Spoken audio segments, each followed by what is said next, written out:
Olá, meus queridos alunos. Hoje a professora preparou um material diferenciado para vocês, com slides e videoaulas, onde vocês poderão se aprofundar nos estudos da unidade 2 sobre o iluminismo. Espero que vocês gostem. Vai ser muito importante para depois para as nossas provas, para os nossos trabalhos, tá? Então prestem atenção na explicação e acompanhem, tá? Espero que vocês gostem. O iluminismo, então, pessoal, foi um movimento intelectual e filosófico que ocorreu no século XVIII. Ele buscava, então, um distanciamento do pensamento religioso que existia desde a Idade Média. Porque, lembrando que as monarquias absolutistas, que o rei concentrava o poder na sua mão e legitimava ele através do direito divino de estar ocupando aquele trono. Agora, com os pensadores iluministas, vai haver a razão que vai guiar o pensamento, que vai guiar os sentimentos. A razão que dá autoridade e legitimidade na sociedade. É ela que guia os corações, é a razão que vai poder proporcionar um progresso para a humanidade. Nesse contexto, os ideais estão marcados pela liberdade, fraternidade, a tolerância religiosa e governos constitucionais que possam, então, fazer a separação entre Estado e Igreja. É a laicização do pensamento, tá? A separação do Estado e da Igreja. Esse pensamento, então, ecoou em toda a Europa no século XVIII. Tudo bem? A gente vai começar a entender como foi esse processo. Antecedentes. Renascimento. Então, antes de nos aprofundarmos no movimento iluminista, a gente tem que entender o contexto histórico e cultural anterior, que antecede o movimento iluminista e que proporcionou que os filósofos iluministas se inspirassem, tá bom? Fosse a base filosófica para que eles produzissem e dessem continuidade aos seus estudos. Então, vamos lá. O movimento renascentista impulsionou novos ideais, trazendo grandes transformações no pensamento de muitas pessoas, as quais se manifestaram nas artes e na ciência, tá? Houve um distanciamento do pensamento religioso, o homem se torna o centro do universo. Vamos olhar aqui o homem vitruviano, do Leonardo da Vinci. Ele está no centro do universo, tá? Humanismo inspirado na antiguidade clássica. A revolução científica marcada por um pensamento que vai se distanciar daquele religioso. Agora a gente vai ter o heliocentrismo, que é o que? O Sol é o centro do universo. Antes se acreditava, desde a antiguidade, que a Terra era o centro do universo. Mas, a partir de Galileu Galilei, a gente vai começar a entender que é o Sol é o centro do universo. Tá? E isso vai marcar uma ruptura tremenda no pensamento ocidental. Tanto que Galileu Galilei vai ser condenado por heresia, pela Inquisição, por ter esse tipo de pensamento diferente. Então, ainda assim, no Renascimento, a gente vai ter um choque muito forte com a religião. Isso vai provocar inúmeros conflitos, que vão depois marcar também o período da época moderna e os iluministas também. Vai ter esse choque entre a religião, a razão, a ciência. Certo? Para a gente tratar então do movimento iluminista, a gente tem que entender então que os iluministas de fato vão se inspirar em alguns pensadores, como René Descartes, que foi um filósofo e matemático francês, que tem uma frase muito famosa, que é penso, logo existo. O racionalismo é, em parte, então, a base de uma filosofia que vai priorizar a razão como caminho para se alcançar a verdade. E, para René Descartes, para a gente saber se aquilo realmente é, a gente tem que ter uma prova, a gente tem que comprovar a nossa fala, tá? E depois do que o René Descartes produziu de conhecimento, a ciência nunca mais seria a mesma, porque depois disso ela passou a, então, sempre pensar num método em suas provas, para poder comprovar aquilo que ela está falando, tá? Depois, então, a gente vai ter um importante também filósofo britânico, inglês, John Locke, que é um precursor do empirismo e considerado o pai do liberalismo, tá? Para John Locke, a gente nascia uma folha em branco. E o meio ambiente é que ia moldar a gente, que ia, a partir do mundo sensorial, a gente ia adquirindo nossas preconcepções, as nossas ideias, tá? Ele é considerado o pai do liberalismo porque para ele existe um direito natural inalienável e que o Estado deve cuidar, que seria o quê? O direito à vida, o direito ao trabalho e o direito à propriedade privada. Para ele, quando a gente faz um contrato social entre nós e o Estado ao cedermos algumas liberdades individuais e deixar com que o Estado tome conta e assegure esse direito natural que seria uma coisa inalienável, uma coisa que não deve, tem que ser sempre protegido, tá? Então, esses ideais então vão ecoar, eles vão se proliferar em toda a Europa. E a gente tem que dizer que por defender também a propriedade privada, vai ser um passo para que outros pensadores então passem a apoiar então que o Estado deixe de intervir na economia e passe a priorizar então um livre comércio, defendendo sempre os interesses de quem tem a propriedade privada. Tá? E isso vai ser uma questão importante em relação aos iluministas, ao pensamento deles em relação à economia. A gente sempre tem que pensar isso, tá? Quando a gente fala de liberalismo, que a gente está falando da economia, e é o Estado não intervir tanto como intervia lá na época do mercantilismo, tá? Então, a gente vai começar agora, de fato, a entrar nos filósofos iluministas para entender essa mudança no pensamento político e também na economia da Europa no século XVIII. A palavra da ordem vai ser então a razão.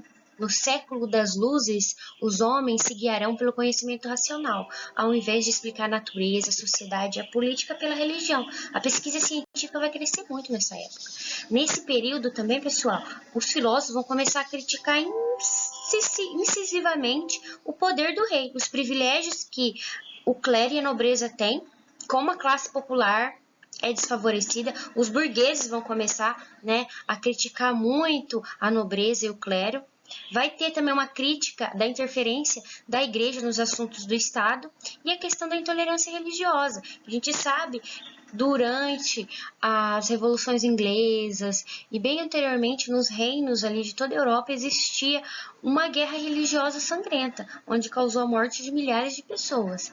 Vale aí a ressalta para a gente pensar no nosso tempo presente de como hoje ainda há a intolerância religiosa e como ela afeta a vida de pessoas, né, de milhares de pessoas, que é o não respeito à religião do próximo, né? Então, esses filósofos iluministas já pediam então a tolerância religiosa, a respeitar a liberdade de cada um de seguir aquilo que acredita.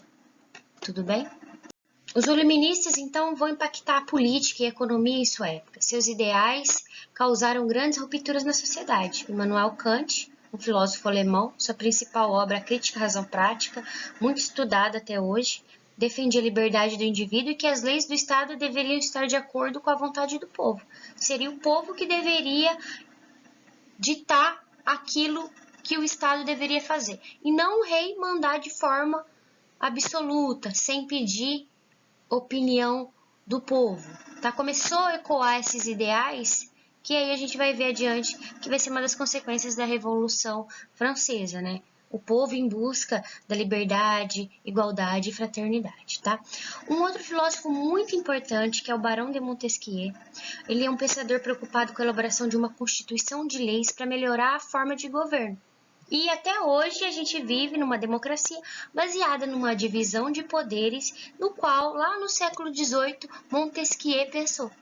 Então ele vai inovar ao propor a separação dos poderes para garantir um equilíbrio entre esses poderes e evitar o abuso de autoridade. Esses poderes serão, então, o que a gente conhece como poder legislativo, que é aquele que elabora as leis ou modifica elas, e é composto também por parlamentares, que são os vereadores do município, os deputados estaduais e os deputados federais, e os senadores. Temos o poder executivo, que é aquele que se preocupa em aplicar as leis e as políticas sociais, é representado pelos administradores, ou seja, os prefeitos, municípios, os governadores do estado e pelo presidente, que é o do país. E o poder judiciário, que é o responsável por julgar os crimes e avaliar as leis, e saber se essas leis são constitucionais ou não. Tá? É representada por juízes e desembargadores, e a principal instância é o Supremo Tribunal Federal. Então, vamos olhar na charge aqui, que é o legislativo, eu elaboro as leis, o judiciário, eu aplico as leis. E o executivo, eu as administro, tá, gente? Pensa bem aí, ó, importante a questão da separação dos poderes, que foi feita por Montesquieu, e é muito importante que até hoje ela tem ela reflete na nossa sociedade, tá bom? Não poderíamos deixar de falar de Voltaire, um filósofo polêmico de sua época, um filósofo francês, acreditava numa monarquia constitucional, criticava o poder absoluto dos reis, também defendeu a tolerância religiosa e a importância do livre comércio na França. Jean-Jacques Rousseau, filósofo que mais defendeu os interesses das classes populares, influenciando uma série de pensadores. Sua obra mais marcante vai ser O Contrato Social, onde aponta as desigualdades sociais criadas pela propriedade privada, um dos primeiros pensadores que vai tratar das questões humanas, dos problemas das desigualdades geradas pela questão da economia, pela política, e vai ser muito importante também para depois, para a gente ter a Revolução Francesa, para depois para a formação dos Estados Unidos e a sua libertação em relação à Inglaterra, tá bom? Vamos lá, então, o liberalismo econômico, que vai marcar rupturas muito importantes em relação à economia, tá? A gente vai ter no século XVIII os estudiosos franceses Vicente Gournay e François Guinat, que faziam parte de um grupo chamado fisiocratas e que defendiam o liberalismo econômico, criticando o mercantilismo e a forma que o Estado intervia nas questões econômicas, tá? Adam Smith vai ser o crítico do mercantilismo e que vai defender a liberdade econômica. Para ele, o governo não deveria intervir na economia. Smith acreditava no direito que as pessoas tinham da propriedade privada e valorizava a questão da oferta e da procura, já que pela quantidade de produtos e a demanda do consumo possibilitaria o mercado fazer sua regularização. Acreditava que o trabalho era um grande instrumento de riqueza, por isso é considerado um precursor do liberalismo econômico. Tá? E também o liberalismo ele vai marcar, então, vai ser um momento muito importante para o quê? Para que na Inglaterra se tenha a Revolução Industrial. Tá? Vai ser a base da Revolução Industrial. Vai se marcar uma mudança econômica que vai ter impacto no modo de produção, então, dos produtos e vai incidir na Revolução Industrial que a gente vai estudar mais adiante. Tudo bem? Déspotas esclarecidos.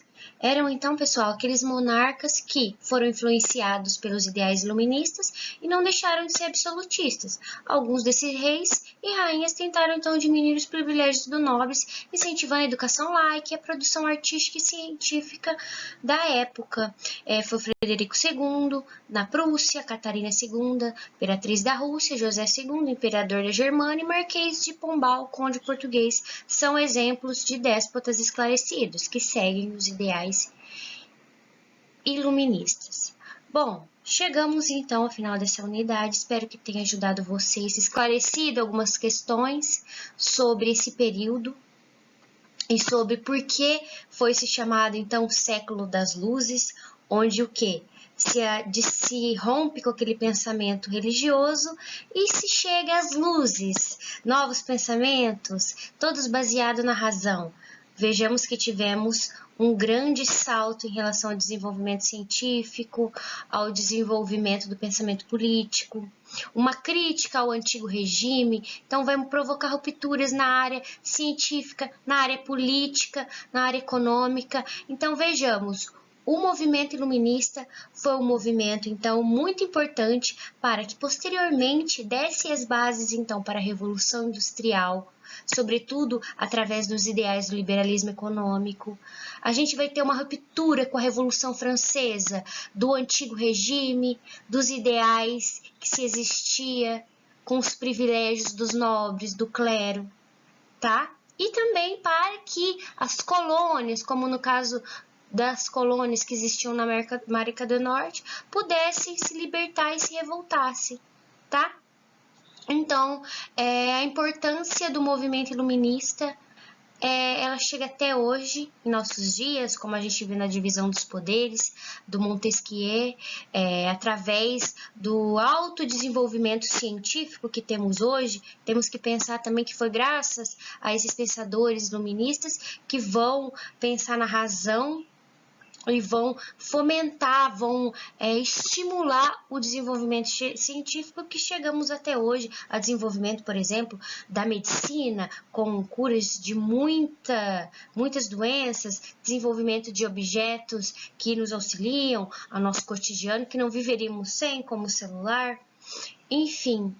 Da questão de termos uma democracia onde temos a divisão desses poderes entre legislativo, executivo e judiciário.